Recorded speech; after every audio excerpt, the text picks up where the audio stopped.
حضور علیہ الصلوۃ والسلام کے وصال کے فوراً بعد منافقین نے بہت باریک چال چلی، مسلمانوں کی صفوں میں گھس گئے۔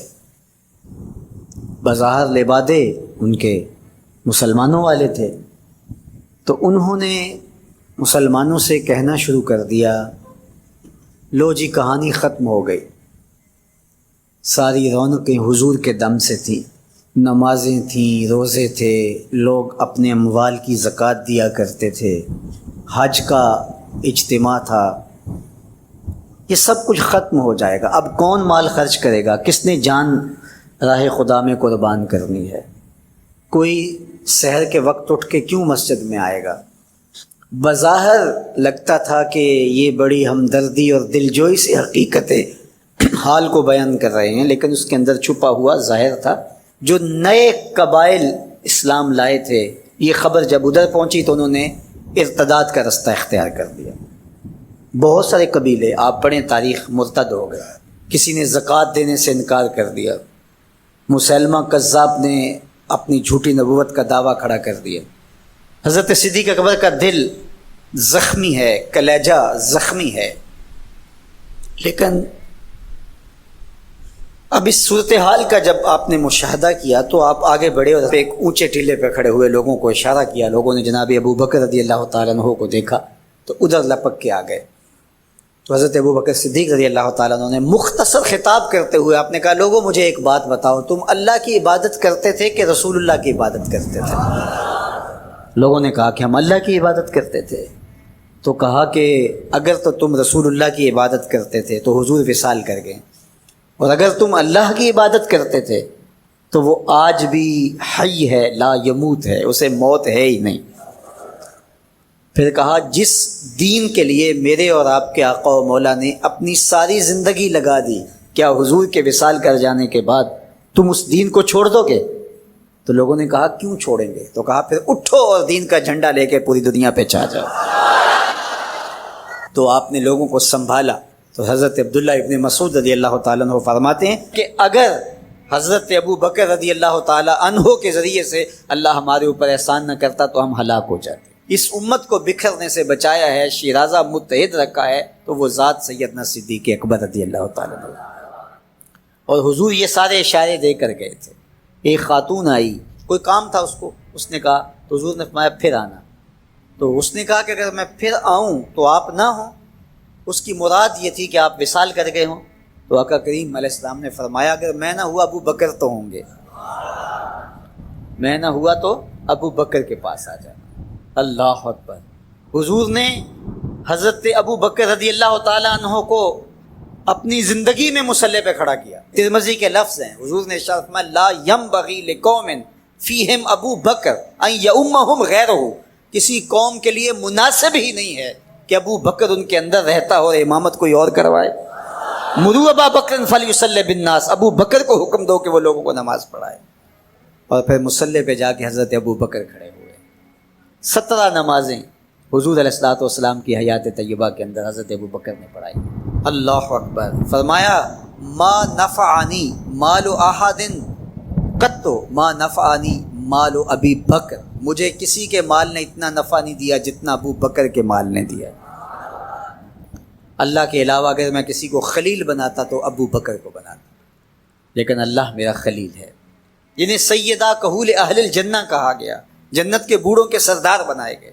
حضور نبی رحمت صلی اللہ علیہ وآلہ وسلم کی نیابت اور حضور علیہ الصلوۃ والسلام کی خلافت کا تاج ان کے سر پہ رکھا گیا، جن کی صحابیت کو میرے رب نے قرآن میں بیان فرمایا، اذ یقول لصاحبہ لا تحزن ان اللہ معنا۔ جب غار ثور میں حضور علیہ الصلوۃ والسلام سیدنا ابو بکر رضی اللہ تعالیٰ عنہ کی گود میں سر رکھ کے لیٹے ہوئے تھے، سانپ ایڑی پہ ڈنگ کے ڈنگ لگا رہا ہے اور آپ اپنی ٹانگ کو جنبش نہیں ہونے دیتے، آنکھوں کا حلقہ توڑ کے آنسو حضور کے رخسار پہ گرتے ہیں، اور آقا کریم بیدار ہوتے ہیں، اور بیدار ہو کے پوچھتے ہیں، مالک یا ابا بکر، ابو بکر کیا ہوا؟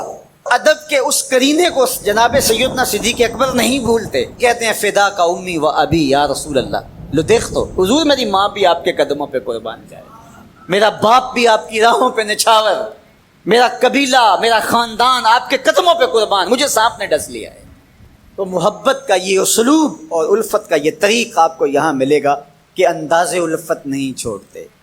تو سانپ کا کام تو ڈسنا ہے، چاہے وہ غار میں ڈسے یا اسلام آباد میں بیٹھ کے ڈنگ لگائے، وہ تو ڈستا رہے گا، لیکن ابو بکر حضور کی محبت کے ترانے پڑھتا رہے گا۔ سیدنا صدیق اکبر کی سب سے بڑی آرزو جب پوچھی گئی تو وہ یہی تھی کہ آنکھیں میری ہوں، چہرہ حضور کا ہو، نہ چہرہ ہٹے نہ آنکھیں تھکیں، دیکھتا رہوں اور دیکھتا رہوں۔ اس واقعہ کی حکایت قرآن نے بیان کی ہے۔ اذ یقول لصاحبہ، صحابی کا ٹائٹل قرآن نے حضرت سیدنا صدیق اکبر کے نام کیا ہے، اس لیے حضرت سیدنا صدیق اکبر کی صحابیت کا انکار کفر ہے۔ جو حضرت صدیق اکبر کو کافر کہتا ہے وہ خود کافر ہے، اس لیے کہ ان کا ایمان، ان کا اسلام اور ان کی صحابیت قرآن کی قطعی نص سے ثابت ہے اور ان لفظوں کے ساتھ ثابت ہے۔ اذ یقول لصاحبہ لا تحزن، کہا گھبرانے کی ضرورت نہیں، ان اللہ معنا، اللہ ہمارے ساتھ ہے، اللہ ہمارے ساتھ ہے۔ اور پھر کہا وَالثَّانِي اثْنَيْنِ إِذْ هُمَا فِي الْغَارِ، دو میں سے دوسرا، اللہ اکبر، اللہ نے دو میں سے دوسرا کہا ہے، یہ شان ہے سیدنا صدیق ہے جو ثانی اثنین ہیں غار میں۔ اللہ اکبر، یار کہتے ہیں حضور کا سایہ نہیں تھا، لیکن جناب ابو بکر سائے کی طرح حضور کے ساتھ، قبر کے بھی ساتھی، بدر کے بھی ساتھی، سفر کے بھی ساتھی، حضر کے بھی ساتھی۔ تو حضرت صدیق اکبر رضی اللہ تعالیٰ عنہ کی صحابیت قطعی نص سے ثابت ہے، اور سیدنا صدیق اکبر رضی اللہ تعالیٰ عنہ حضور علیہ الصلوۃ والسلام کے خسر ہیں۔ حضرت سیدنا صدیق اکبر رضی اللہ تعالیٰ عنہ کا دایاں ہاتھ حضور نے اپنے ہاتھ میں پکڑا ہے اور بایاں حضرت عمر کا ہاتھ پکڑا ہے، اور حضور ایسے مسجد نبی سے باہر نکل رہے ہیں اور کوئی شخص داخل ہوا، فرمایا قیامت کے دن ہم ایسے ہی اٹھائے جائیں گے، دائیں ہاتھ میں ابو بکر کا ہاتھ ہوگا، بائیں ہاتھ میں عمر کا ہاتھ۔ اللہ اکبر، یہ ہیں حضرت ابو بکر رضی اللہ عنہ۔ جو بدبخت سیدنا صدیق اکبر رضی اللہ تعالی عنہ کے ایمان پہ شک بھی کرے وہ مومن نہیں رہتا۔ یہ وقت بھی آنا تھا ہمارے اوپر کہ پاکستان کے دارالحکومت میں کھڑے ہو کر کے سیدنا صدیق اکبر رضی اللہ تعالی عنہ کے بارے میں ایسے نازیبہ کلمات کہے جانے، استغفر اللہ، الیاذ باللہ۔ حضور علیہ الصلوۃ والسلام نے ارشاد فرمایا اذا رأیتم الذین یسبون صحابی فقولوا لعنۃ اللہ علی شرکم۔ عبداللہ ابن عمر سے روایت ہے، حضور نے فرمایا اگر تم کچھ لوگوں کو دیکھو کہ میرے اصحاب کو گالی دیتے ہیں اور تم کہو تمہاری شر پہ اللہ کی لعنت ہو، یہ حضور نے حکم دیا ہے کہ یہ اس کے جواب میں کرو۔ اور ایک حدیث کے لفظ ہیں، حضور علیہ السلام نے ارشاد فرمایا من سب اصحابی فعلیہ لعنۃ اللہ والملائکۃ والناس اجمعین، جو میرے اصحاب کو گالی دے اس پر اللہ کی بھی لعنت، فرشتوں کی بھی لعنت اور تمام مخلوقات کی بھی لعنت۔ تو یہ ملعون جو حضرت سیدنا صدیق اکبر اور دیگر اصحاب کو بھونکتے ہیں اور ان کے بارے میں نازیبہ کلمات کہتے ہیں، ان کی شر سے اس ملک کو پاک کرنا چاہیے۔ 1400 اصحاب کے ساتھ حضور عمرے کے لیے تشریف لاتے ہیں، کفار مکہ کھڑے ہو گئے کہ ہم عمرہ نہیں کرنے دیں گے، لڑائی ہوگی۔ حضرت عثمان غنی رضی اللہ تعالیٰ عنہ کو بھیجا کہ ہم عمرہ کر کے واپس چلے جائیں گے، کوئی لڑائی کا ارادہ نہیں ہے۔ انہوں نے کہا یہ نہیں ہوگا، عثمان آپ آئے ہو تو طواف بیت اللہ کرنا چاہو تو کر سکتے ہو۔ کہا نہیں یہ تو نہیں ہو سکتا کہ حضور کے بغیر میں طواف کروں۔ خیر صلح حدیبیہ کا موقع آیا تو عروہ بن مسعود کی قیادت میں قریش مکہ نے مذاکرات کیے حضور علیہ السلام سے، تو ایک صلح نامہ طے پا گیا۔ اس کی شرائط میں سے ایک شرط یہ تھی کہ مکے سے اگر کوئی شخص بھاگ کر کے مدینہ المنورہ جائے تو اہل مدینہ اس کو پناہ نہیں دے سکیں گے، وہ ہمارا بگوڑا شخص ہوگا تو اس کو پناہ نہیں دے سکیں گے۔ اور اگر کوئی شخص مدینہ المنورہ سے مکہ واپس آنا چاہے تو اہل مکہ اس کو پناہ دینے کے مجاز ہوں گے۔ تو حضرت عمر رضی اللہ تعالیٰ عنہ اس شرط پر بہت پریشان ہوئے اور حضرت ابو بکر صدیق رضی اللہ تعالیٰ عنہ سے جا کے بات کی اور کہا کیا ہم حق پہ نہیں ہیں؟ کہا حق پہ ہیں۔ حضور اللہ کے سچے رسول نہیں ہیں؟ کہا حضور اللہ کے سچے رسول ہیں۔ تو کہا 1400 کی تعداد معقول ہے، پھر ہم دب کے صلح کیوں کریں؟ صلح کی شرائط برابر کی ہونی چاہیے، اگر کوئی ان کا بھاگ کر کے آ جائے ادھر سے تو وہ ہم پناہ دے سکیں، اور اگر ہمارا جائے تو وہ پناہ دے سکیں، یا پھر وہ بھی نہ دیں ہم بھی نہ دیں۔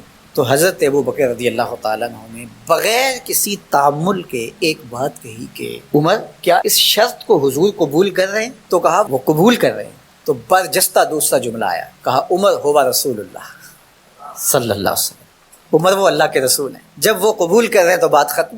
یہ تھا وہ تیقن۔ اس کو اس مفہوم میں بھی لے سکتے ہیں، عقل قربان کم بپیش مصطفیٰ، یہاں پہ سارے راستے بند ہو جاتے ہیں۔ یہ ہے وہ یقین۔ تو کہا ہوا رسول اللہ، یہ برجستہ جملہ ہے جو یقین کی بجلیاں بھر دیتا ہے روحوں کے اندر۔ یہ کوئی حرج نہیں ہے کہ کسی بھی مسئلہ شرعی اور کسی بھی دینی امر میں آپ لاجک تلاش کر لیں، مل جائے تو اچھی بات ہے، لیکن یہ مزاج بنانا کہ اس کا لاجک کیا ہے، اس کا لاجک کیا ہے۔ تو اب ذرا دیکھیے کہ جو ظاہری اس پہ بات اٹھتی تھی کہ 1400 کی ہماری تعداد ہے اور وہ اتنے ہیں، تو برجستہ جو جواب دیا وہ یہ تھا، ہوا رسول اللہ صلی اللہ علیہ وسلم، کہ وہ اللہ کے رسول ہیں۔ تو حضرت عمر وہیں خاموش ہو گئے۔ آگے چلیے، حضور علیہ السلام کا وصال ہوتا ہے۔ اس سے قبل لشکر اسامہ حضور روانہ کر چکے ہیں۔ 17-18 سال عمر تھی تو ان کی قیادت کے اندر حضور نے ایک لشکر تیار کیا۔ تو یہ لشکر ابھی جرف کے مقام پہ پہنچا تھا کہ حضور کا وصال ہو گیا۔ خبر پہنچ گئی تو اب حضرت اسامہ کیسے بڑھ سکتے تھے، واپس آ گئے۔ تو تدفین کے بعد حضرت سیدنا ابو بکر صدیق رضی اللہ تعالی عنہ جو کہ خلیفہ بنا دیے گئے تھے، انہوں نے جو حکم جاری کیا وہ یہ تھا کہ اسامہ بن زید اپنے ہدف پہ دوبارہ روانہ ہوں۔ تو صحابہ نے کہا کہ بڑے بڑے جنگی ماہرین اس لشکر کے ساتھ ہیں، تو پیچھے سے اگر حملہ ہو گیا تو یہ نقصان کا سبب اور ذریعہ بن سکتا ہے، لہٰذا حکمت یہ ہے کہ اس لشکر کو ابھی کچھ دیر کے لیے روک لیا جائے۔ تو میں نے یقین کی بات سیدنا صدیق اکبر کے حوالے سے آپ کے سامنے رکھنا شروع کی ہے، تو سنیے کیا جواب آتا ہے۔ انہوں نے جواب میں کہا، واللہ اگر مجھے یقین ہو کہ جانور درندے جنگلوں سے آ کے میرے بدن کی بوٹیاں بھی نوچ لیں، تب بھی لشکر اسامہ کو بھیجوں گا، اس لیے کہ اس کو روانہ اللہ کے رسول فرما چکے۔ پھر اس کا نتیجہ کیا ہوا؟ جو قبائل پر تول رہے تھے حضور کے وصال کی وجہ سے، جن کے کچھ حوصلے بڑے تھے، انہوں نے سوچا ان کا کتنا سسٹم مضبوط ہے کہ یہ ان حالات کے اندر بھی لشکر کو روانہ کرنے کی پوزیشن میں ہے۔ اور جدھر لشکر گیا انہیں یہ خبر پہلے پہنچ گئی کہ حضور علیہ السلام کا وصال ہو گیا، لیکن انہوں نے سوچا کہ ان حالات کے اندر بھی لشکر حملہ آور ہو رہا ہے ہمارے اوپر، تو اس کا مطلب ہے یہ کتنے مضبوط ہو گئے ہوئے ہیں۔ تو لشکر بھی کامیاب اور بامراد مظفر ہو کر کے واپس پلٹا، اور کسی کو مدینہ المنورہ کی طرف میلی آنکھ سے نظر اٹھا کے دیکھنے کی ہمت بھی نہ پڑی۔ یہ سیدنا صدیق اکبر رضی اللہ تعالی عنہ کے یقین کا، اعتماد کا، بھروسے کا، اور حضور علیہ الصلوۃ والسلام کی ذات پر ان کا جو اذعان و یقین تھا، اس کا نتیجہ تھا۔ تو یقین کی کائنات کا اگر کسی نے شہنشاہ دیکھنا ہے تو وہ ابو بکر صدیق رضی اللہ تعالی عنہ۔ ان کی پوری زندگی یقین کی دولتوں سے بھری پڑی ہے، صاحب صدق بھی ہیں، صاحب یقین بھی ہیں۔ یقین کی جس عظمت پر وہ فائز المرام ہیں، تو ان کی گرد راہ بھی اگر نصیب ہو جائے تو یقین کی دولت نصیب ہوتی ہے۔ تو یقین کی دولت کے بادشاہ اور یقین کی دولت کے امام حضرت ابو بکر صدیق رضی اللہ تعالیٰ عنہ کا 22 جمادی الثانی کو انتقال ہوا، تو اطراف و اکناف عالم میں ان کا تذکرہ اور ان کے ذکر کی مہک اور خوشبو پھیلائی جاتی ہے۔ اور کیوں نہ ہو کہ وہ اتنی عظمتوں کے حامل تھے کہ وہ عظیم المرتبت صحابی جن کے بارے میرے حضور نے ارشاد فرمایا اگر نبوت کا دروازہ بند نہ ہوا ہوتا تو میرے بعد عمر نبی ہوتا، وہ عمر جس کے بارے میں کہا ان الشیطان یفر من ذل عمر، میری عمر کے سائے سے شیطان بھی بھاگ جاتا ہے۔ تو وہ عمر کہتے ہیں کاش میں ابو بکر کے سینے کا بال ہوتا۔ اب مرتبہ بتائیے کیا ہوگا سیدنا صدیق اکبر کا۔ حدیث بخاری ہے کہ حضرت ابو بکر صدیق کا ذکر کرنے لگے، حضرت عمر تو رو پڑے، کہا کہ کاش میری زندگی کی ساری نیکیاں ابو بکر لے لے اور غار والی نیکی مجھے دے۔ اور ام المومنین فرماتی ہیں کہ تاروں بھری شب تھی، جگمگاتے تارے دیکھے تو دل میں خیال آیا، تو میں نے حضور سے کہا حضور اتنی نیکیاں بھی کسی کی ہو سکتی ہیں؟ اور دل کے گوشے میں یہی تھا کہ میرے باپ کا نام لیا جائے گا، لیکن آقا نے برجستہ کہا عمر کی، تو تھوڑی خاموش سی ہو گئی، اس لیے توقع کچھ اور تھی۔ تو آقا کریم نے فرمایا کہ عائشہ عمر کی عمر بھر کی نیکیاں اور ابو بکر کی ایک نیکی۔ امن الناس بر مولائے ماں آن کلیم اول سینائے ماں ہستی او کشت ملت راچوں ابر ثانی اسنین و غار و بدر و قبر۔ کہتے ہیں حضور کا سایہ نہیں تھا، لیکن ابو بکر صدیق رضی اللہ تعالیٰ عنہ سائے کی طرح حضور کے ساتھ رہے۔ اللہ اکبر، سارے یار نبی دے سونے، نہیں کوئی یہ نہ یاراں ورگا، نہ کوئی ہویا نہ کوئی ہوسی، انہ جان نثاراں ورگا، نہ اس دھرتی پیدا کیتا انہ یاراں ورگا، اعظم شان صدیق کی دساں ایک کو یار ہزاراں ورگا۔ سیدنا صدیق اکبر نے بھی یہی وصیت کی تھی کہ میرا جنازہ پڑھ کے پھر حضور کے سامنے لے جانا اور سلام عرض کرنا۔ حضرت انس سے بھی روایت، حضرت علی سے بھی روایت ہے حضرت صدیق اکبر کی وصیت تھی حضور کے پاس لے جانا اور حضور سے اجازت مانگنا، اجازت مل جائے تو قدموں میں دفن کر دینا ورنہ جنت البقیع میں۔ تو حضرت علی المرتضیٰ اور حضرت انس روایت کرتے ہیں کہ ایسا ہی ہوا کہ ہم نے جنازہ اٹھایا، پڑھا اور پھر حضور کے مواجہ انور کے سامنے رکھ دیا اور سارے ہاتھ باندھ کے عرض کرتے یا رسول اللہ ھذا ابو بکر یستاذن، اے اللہ کے پیارے محبوب صلی اللہ علیہ وسلم، یہ ابو بکر ہیں، آپ سے اجازت طلب کرتے ہیں، آپ کی قربت میں دفن ہونے کا شوق ہے، ہمیں کیا حکم ہے؟ تو اس وقت حجرہ عائشہ تھا، یہ گنبد خضرا نہیں بنا ہوا تھا، صرف حجرہ تھا، اس کو تالا لگا تھا، چابی حضرت عائشہ کے پاس ہوا کرتی تھی رضی اللہ تعالیٰ عنہ، تو تالا لگا ہوا تھا اور لوگوں نے رکھ کے یہ عرض کیا، تو پھر کیا ہوا کہ وہ تالا خود بخود کھلا، پھر کنڈی بھی خود بخود کھلی، اور پھر جو دروازہ تھا وہ خود بخود کھلا اور اندر سے آواز آئی اوصل الحبیب الی الحبیب لان الحبیب الی الحبیب مشتاق، یار کو یار سے ملا دو، یار تو پہلے یار کا انتظار کر رہا۔ تو قبر انور سے یہ آواز آئی، حضور کے روضہ انور سے یہ آواز آئی، اور ہمارا عقیدہ ہے اور مسلمہ عقیدہ ہے اور تمام امت کا عقیدہ ہے کہ حضور اپنی قبر میں زندہ ہیں۔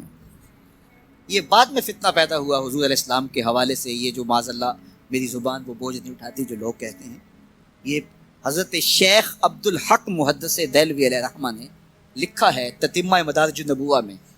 آپ کہتے ہیں اللہ کا شکر ہے، بہت سارے معاملات میں امت میں اختلاف پیدا ہو گئے، لیکن اللہ کا شکر ہے کہ اس معاملے میں تو کوئی اختلاف نہیں کہ حضور اپنی قبر انور میں زندہ ہے۔ یہ حضرت شیخ نے لکھا ہے، اس کا مطلب ہوا کہ یہ بات کا اختلاف ہے۔ تو حضور علیہ السلام اپنی قبر انور میں زندہ ہیں۔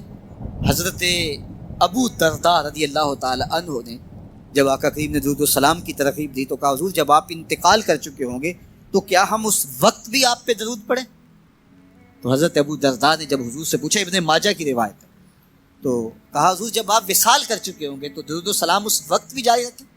تو آقا کریم علیہ السلام نے ارشاد فرمایا انما حرم علی الارض ان تاکل اجساد الانبیاء فنبی اللہ حی یرزق، فرمایا ہاں بعد میں بھی میرے پر درود جاری رکھنا، اللہ نے مٹی پہ حرام کر دیا ہے کہ وہ نبیوں کے جسم کو کھائے، نبی قبروں میں زندہ ہوتے ہیں ان کو رزق دیا جاتا ہے۔ میرے حضور نے کہا نا ارسلت الی الخلق کافہ، میں تمام مخلوق کا رسول بنا کے بھیجا، تمام مخلوق کا، صرف انسانوں کا نہیں، تمام مخلوق، ارسلت الی الخلق کافہ، تمام مخلوقات کا رسول ہو۔ تو حضور مٹی کے بھی رسول ہیں، تو کیا مٹی اپنے رسول کو کھا جائے گی؟ یہ کیسے ہو سکتا ہے؟ تو مٹی کے اوپر حرام ہے، یہ لفظ ہے انما حرم علی الارض ان تاکل اجساد الانبیاء، اللہ نے مٹی پر حرام کر دیا کہ وہ نبیوں کے جسم کو کھائے۔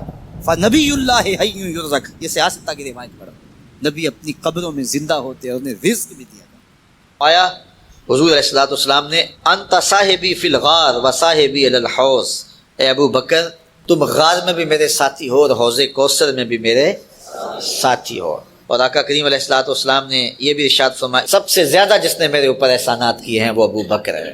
حضور نے فرمایا کسی کے مال نے مجھے اتنا نفع نہیں دیا جتنا ابو بکر کے مال نے دیا، جتنا ابو بکر کے مال نے دین کو، اسلام کو، میرے کاز کو نفع دیا ہے، میرے حضور نے فرمایا اتنا کسی کے مال نے نفع نہیں دیا۔